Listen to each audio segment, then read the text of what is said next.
Baik, kali ini kita akan bahas tentang aktiva.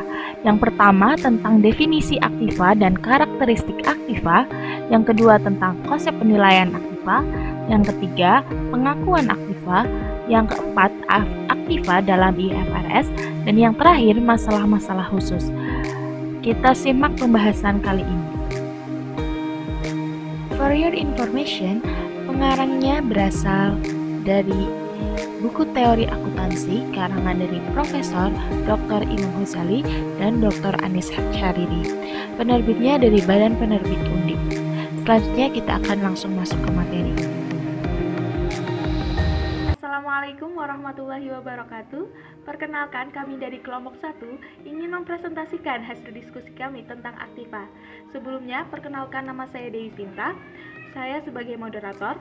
Selanjutnya ada Vicky Poada sebagai pemateri 1. Yang kedua ada Septia Ningsih sebagai pemateri 2. Yang ketiga ada Nur Amalia Husnia sebagai pemateri ketiga. Dan yang keempat ada Dewi Sinta juga sebagai pemateri keempat. Dan yang terakhir ada Perlia Galuh Fitriana sebagai pemateri kelima. Kali ini kita akan bahas tentang definisi dan kriteria atau karakteristik dari aktiva. Yang kedua ada penilaian aktiva. Yang ketiga ada pengakuan. Dan yang keempat ada aktiva menurut IFRS. Dan yang terakhir ada masalah-masalah khusus.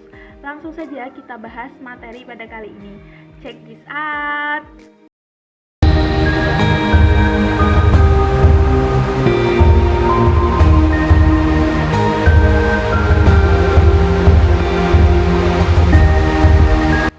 Hai semua, apa kabar?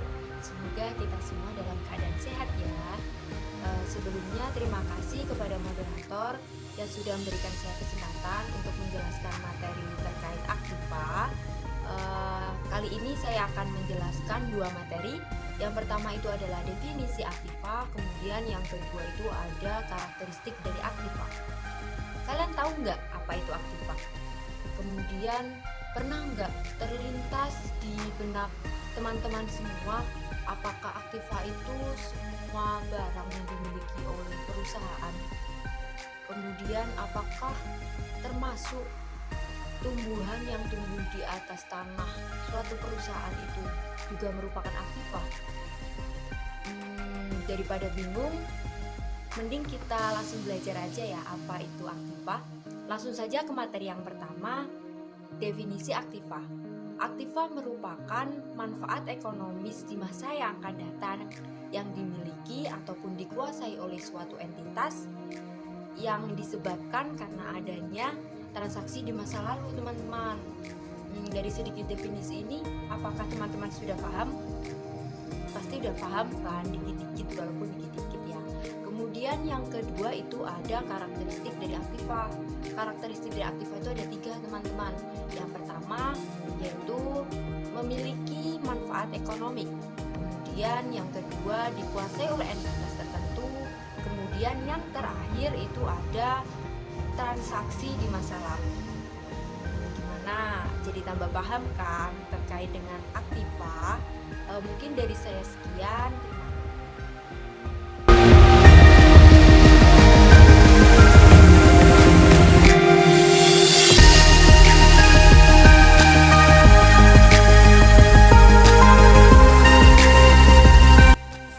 Baik, saya ucapkan terima kasih kepada moderator atas kesempatan yang diberikan. Jadi, perkenalkan nama saya Septia Ningsih. Di sini saya akan menjelaskan mengenai konsep penilaian. Jadi, apa sih itu konsep penilaian? Nah, sebelumnya kita harus tahu apa itu penilaian aktiva. Jadi, penilaian aktiva itu sendiri adalah proses penentuan jumlah rupiah untuk menentukan makna ekonomi dari suatu aktiva yang akan disajikan dalam neraca. Nah, kemudian apa sih tujuan dari penilaian tersebut? Jadi tujuan dari penilaian itu yang pertama adalah sebagai langkah dalam pengukuran laba. Kemudian yang kedua itu langkah dalam proses penyajian posisi keuangan. Yang ketiga itu untuk memenuhi kebutuhan yang ingin dicapai dalam pelaporan keuangan. Dan yang terakhir itu untuk memenuhi kebutuhan informasi khusus yang memerlukan penilaian untuk kepentingan manajemen. Kemudian teman-teman bisa melihat PowerPoint. Di sini kami akan menjelaskan mengenai dasar penilaian di PowerPoint sudah ditampilkan bagan. Jadi dasar penilaian aliran kas masa mendatang merupakan tujuan yang akan dicapai. Nah, dari aliran kas masa mendatang itu terbagi menjadi dua, yaitu dapat diukur dengan pasti dan tidak dapat diukur dengan pasti. Nah, yang dapat diukur dengan pasti itu merupakan output values atau nilai keluaran, dan yang tidak dapat diukur dengan pasti itu merupakan input values yang merupakan nilai masukan.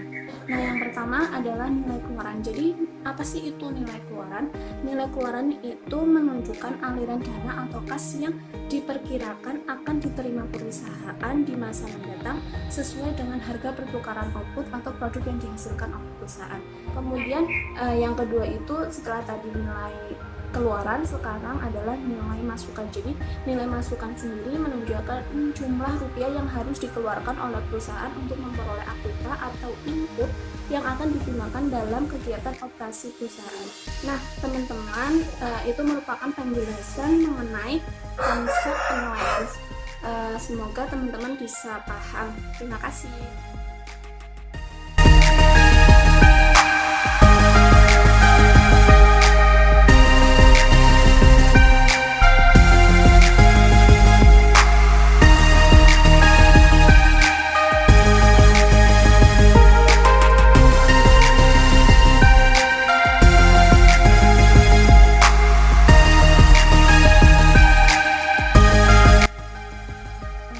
Mbak Septi. Baiklah teman-teman, saya akan melanjutkan presentasi mengenai pengakuan aktiva. Dalam PowerPoint sendiri yang dibahas yang pertama adalah definisi pengakuan. Nah, pada intinya apabila jumlah rupiah tertentu diakui sebagai aktiva, maka jumlah tersebut akan mempengaruhi posisi keuangan atau hasil usaha, dan hal tersebut akan tampak dalam neraca.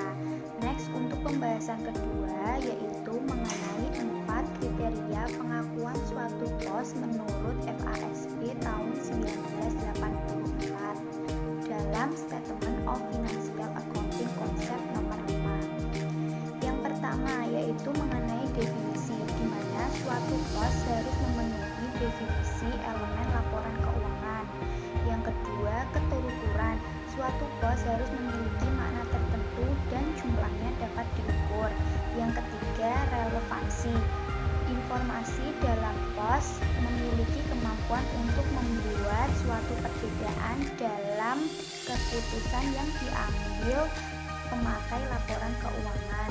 Yang keempat yaitu reliabilitas. Informasi yang dihasilkan harus sesuai dengan keadaan yang sudah digambarkan sebelumnya dan dapat diuji kebenarannya. Selain menurut FASB 1984, ada juga menurut KAM 1992. Yang pertama mengenai didasarkan pada hukum, yaitu pengakuan terhadap aktiva tergantung pada konsep legalnya, yaitu harus relevan dan reliable. Yang kedua yaitu pemakaian prinsip konservatif, di mana perusahaan harus dapat mengantisipasi kerugian daripada keuntungannya. Dan yang ketiga ada makna atau substansi ekonomi suatu transaksi, yaitu apabila suatu transaksi didasarkan pada makna ekonominya telah terjadi, maka suatu pos dapat dicatat dan dilaporkan dalam laporan keuangan. Dan yang terakhir yaitu kemampuan mengukur nilai aktiva. Di sini ditekankan pada seorang akuntan, di mana seorang akuntan harus dapat mengukur nilai aktiva. Apabila akuntan tersebut tidak dapat mengukur nilai aktiva, maka aktiva tersebut tidak dapat dicatat. Sekian presentasi dari saya mengenai pengakuan aktiva. Presentasi selanjutnya akan dilanjutkan oleh Mbak Verlia. Kepada Mbak Verlia,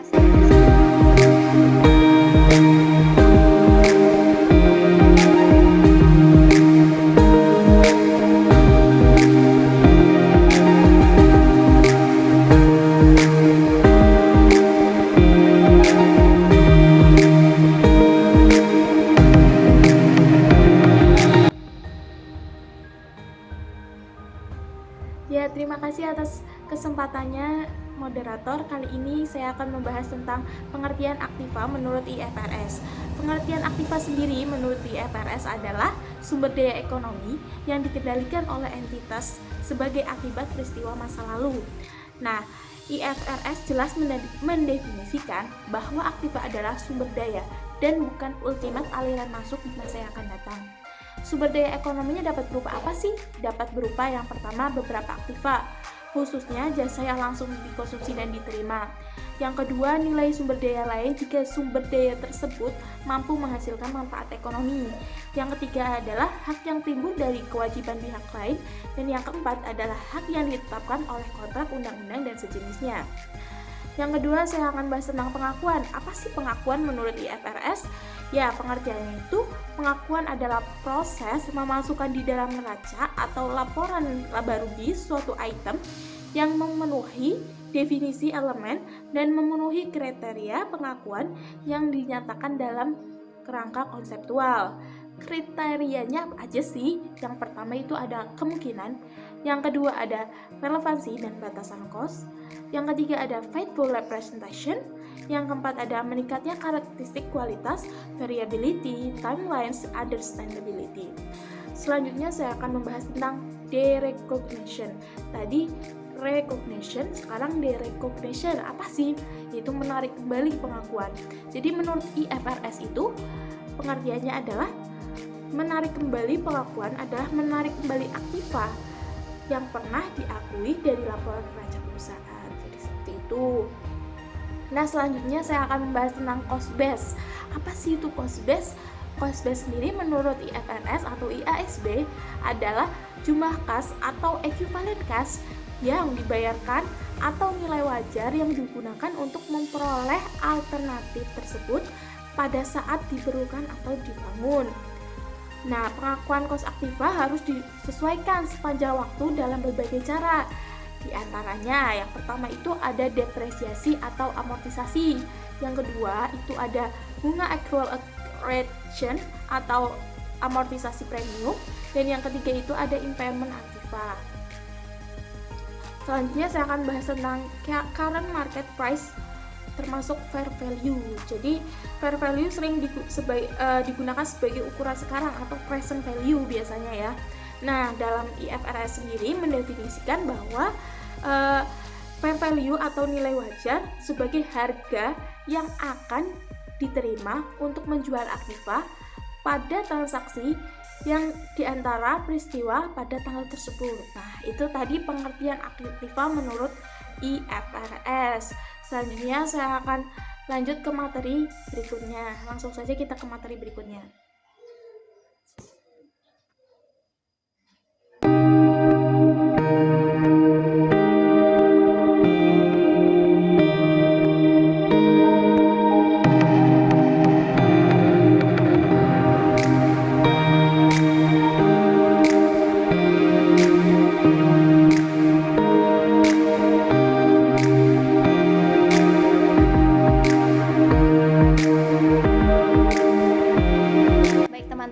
Kesempatan hari ini kita akan membahas masalah-masalah khusus yang terdapat dalam aset.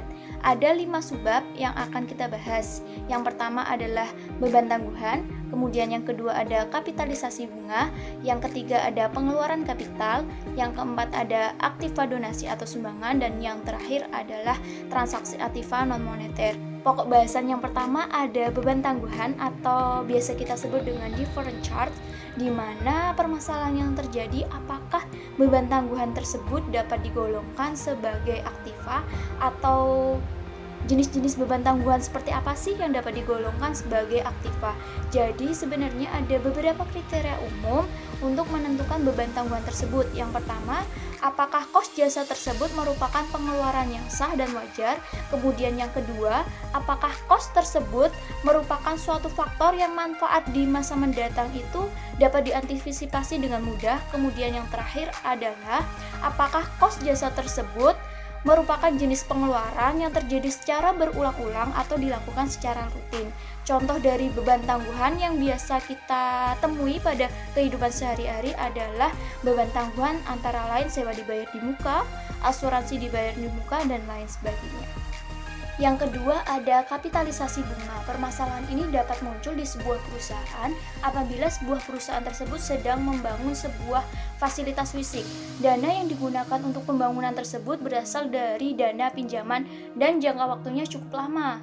Ada beberapa perlakuan akuntansi yang digunakan untuk bunga, antara lain bunga tidak dikapitalisasi. Kemudian yang kedua adalah bunga dikapitalisasi dan dimasukkan sebagai elemen kos fasilitas fisik yang dibangun sendiri. Kemudian yang terakhir adalah bunga dikapitalisasi tetapi tidak dimasukkan sebagai elemen kos fasilitas fisik yang dibangun. Yang ketiga ada pengeluaran kapital atau capital expenditure. Permasalahan ini dapat muncul apabila sebuah perusahaan mengorbankan sumber ekonominya yang berkaitan dengan objek jasa atau fasilitas fisik baik saat diperoleh maupun saat digunakan dalam operasi tertentu.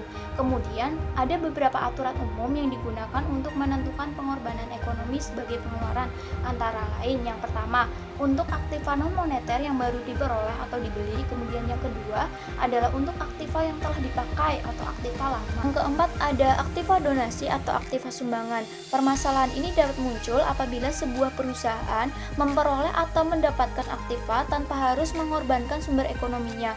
Walaupun dia tidak mengeluarkan sumber ekonominya atau mengorbankan sumber ekonominya, tapi aktiva tersebut harus tetap dicatat. Karena apa? Aktiva yang berasal dari sumber sumbangan itu pada waktu yang akan datang akan juga menghasilkan pendapatan, maka aktiva tersebut harus ditentukan nilai wajarnya. Pembahasan terakhir kali ini kita akan membahas sedikit terkait transaksi aktiva non moneter. Jadi, permasalahan ini dapat muncul apabila sebuah perusahaan melakukan pengorbanan sumber ekonominya. Jadi, pengorbanan sumber ekonomi yang dilakukan oleh perusahaan bukan berasal dari kas, namun berasal dari aktiva non moneter yang dikorbankan untuk mendapatkan aktiva lainnya. Jadi, apabila kita mendapatkan aktiva yang tidak sejenis, maka penilaiannya dapat dilakukan dengan dasar nilai wajar. Namun, apabila aktiva yang kita dapat adalah aktiva sejenis, ada beberapa hal yang perlu kita perlu kita garis bawahi. Yang pertama adalah jika kita mendapatkan unsur rugi dari transaksi tersebut, maka penilaiannya dapat dilakukan dengan cara nilai wajar dari aktiva yang diserahkan ditambah dengan sejumlah kas tertentu yang dikeluarkan. Kemudian poin kedua, apabila kita mendapatkan untung dari transaksi tersebut, maka penilaian dari aktiva tersebut adalah buku aktiva yang diserahkan ditambah sejumlah kas tertentu yang dikeluarkan. Kemudian yang terakhir, apabila kita mendapatkan untung dan kita juga mendapatkan kas, maka penilaian dari aktiva tersebut adalah nilai buku aktiva yang diserahkan dikurangi proporsi tertentu dari nilai buku aktiva yang... Nah, itu dia materi dari kami. Mungkin teman-teman udah sedikit paham tentang teori akuntansi, tentang aktiva. Apa sih itu aktiva? Apa sih karakteristik aktiva? Apa juga penilaian aktiva, tujuannya untuk apa sih? Terus ada juga pengakuan aktiva itu apa sih? Ada juga aktiva menurut IFRS dan ada juga masalah-masalah khususnya. Mungkin teman-teman yang mau kasih komentar atau pertanyaan langsung aja ketik di komentar ya. Saya tunggu, kami tunggu, dan wassalamualaikum warahmatullahi wabarakatuh.